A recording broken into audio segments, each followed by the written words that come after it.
मित्रांनो, एकदा एका कुत्र्यामध्ये आणि गाढवामध्ये शर्यत लागली की जो कोणी 2 गावं पार करून तिसऱ्या गावामध्ये असलेल्या सिंहासनावर सर्वात आधी पोहोचेल तो राजा बनेल.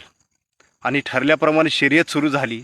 त्यावेळी कुत्र्याला वाटलं की गाढवापेक्षा वेगवान मी आहे, त्याच्यामुळे त्याच्या आधी मी त्या ठिकाणी पोहोचेन आणि राजा मी बनेन. आणि शर्यत सुरू झाली. दोघंही धावू लागले.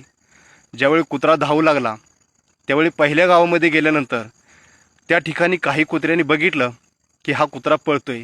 त्यावेळी त्या कुत्र्याने त्याला विरोध करून तिथून हुसकावून लावण्याचा प्रयत्न केला. तिथून कसाबसा निसटला आणि पुढच्या गावामध्ये गेला. तिथं काही कुत्री त्याला आडवी आली आणि त्या ठिकाणी त्यांनी त्याला हुसकावून लावण्याचा प्रयत्न केला. तिथूनही कसाबसा निसटला आणि ज्या वेळी तो त्या सिंहासनाच्या जवळ पोचला त्यावेळी त्याला दुःख झालं, कारण त्याच्या आधी गाढव त्या ठिकाणी पोचलेलं होतं आणि ते गाढव राजा बनलेलं होतं.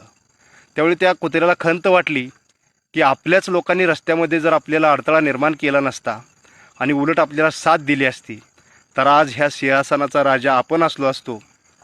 पण आपल्या लोकांनी साथ न दिल्यामुळं एका गाढवाच्या हाताखाली आपल्याला राहण्याची आणि काम करण्याची वेळ आज आलेली आहे. म्हणून मित्रांनो, कधीही एकीनं राहणं हे आपल्यासाठी फायद्याचं ठरतं, नाहीतर चुकीच्या लोकांच्या हाताखाली आपल्याला राहावं लागतं.